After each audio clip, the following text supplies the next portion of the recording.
If you love speed, precision, and watch your enemies erupt in a glorious crimson fountain, the Bleed Rake Amazon might just be the build for you. This build is all about staying mobile, darting in and out of fights, and stacking devastating bleed damage to quite literally make things explode thanks to Herald of Blood. Let's take a quick look at the playstyle overview. So you will rake in and disengage out and watch your enemies melt. Rake does more bleed damage the further you travel before hitting, so you'll be zipping around constantly, and when enemies are softened up, you'll finish them with Blood Hunt, a brutal dash that scales based on how much bleed damage you've taken. Throw in Spearfield for range coverage and kiting, and suddenly you've got a build that can handle both melee brawls and range fights. So this build is going to be cornerstoned around movement, so rake and disengage will keep you moving along while your bleeds will do the heavy lifting of damage. Let's start with the early game. So you're going to start off with your explosive spear. This will be your first uncut gem. Pair it with elemental armament and magnified area, and you're going to have plenty of firepower early on. The early loop is basically throw your spear, stab, and repeat. And you'll use spear stab for single targets as necessary.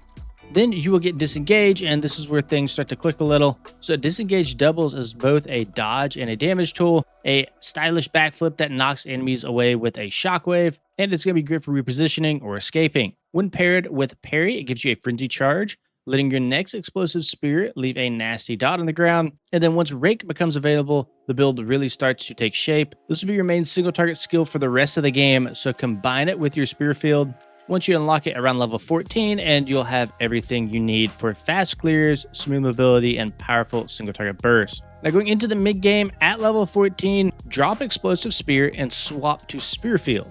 Despite its melee tag, it is going to play more like a mid-ranged ability. Wide AoE, overlapping hits, and really good rage generation. It's going to be perfect for softening enemies and applying debuffs like armor break. Spearfield will absolutely shred bosses thanks to its overlapping damage potential.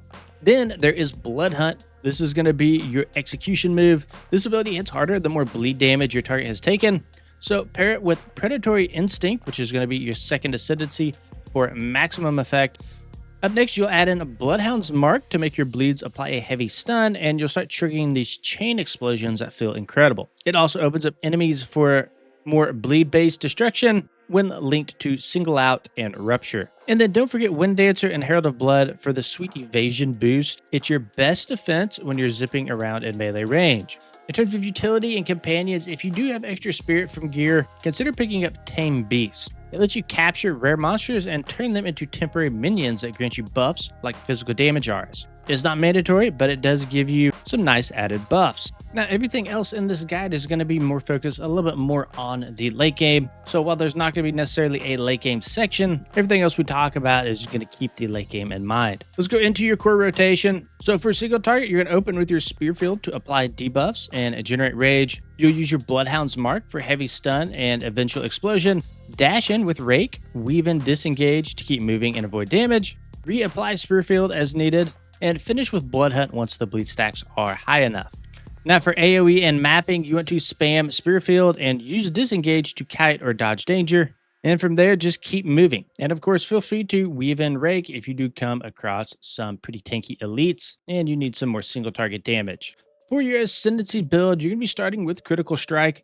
This is going to be the bread and butter of the build because accuracy converts directly into your Critical Strike chance. And since your bleed scales off the size of your initial hit, bigger crits equals deadlier bleeds. You're also going to be taking Predatory Instinct. This marks rare and boss enemies with this exposed weakness, which will give you a visual cue for when to pop your Blood Hunt.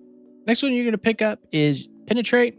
This will give you a huge physical damage boost if your weapon does have good accuracy. Then the final node you can actually pick, it depends if you want to go for In for the Kill or if you want to go for Azumarill Brew. So if you are running out of mana and you do need more sustain, I would go ahead and go with Azumarill Brew. This will significantly reduce your downtime. However, if you are checking all the sustain boxes, then go for In the Kill. This will give you 40% increased skill speed and 20% increased movement speed, which is great for clearing. For your passive tree, you do want to focus on skill gem and support gem requirements. So make sure you're getting enough dexterity to meet those gear requirements. You can see as we work through here, you can take things like Primal Instinct. Then after those requirements are met, you're going to want to focus more on strength nodes because you'll be able to convert that strength into life.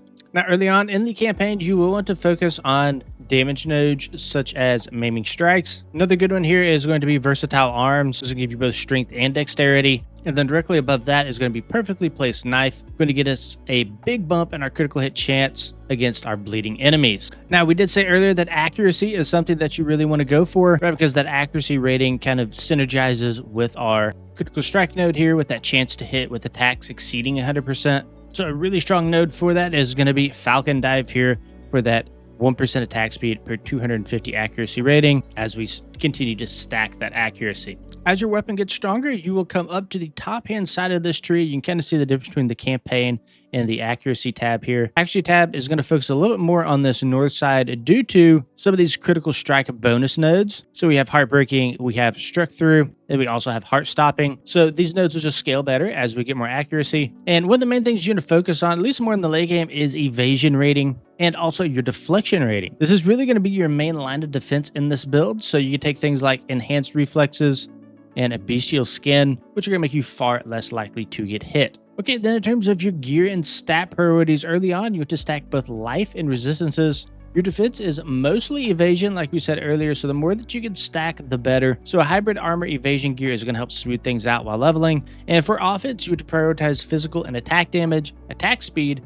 critical strike chance, critical strike damage bonus, bleed magnitude, and accuracy for your Ascendancy scaling. You want to make sure that you continue to upgrade your spear as much as you possibly can throughout the game, and by the time that you're mapping, make sure that your resistances are capped. You get at least 1 life and 1 mana leech roll, and a body armor with high evasion. Eventually, when you are able to upgrade to high-end evasion and deflection gear, you will feel untouchable.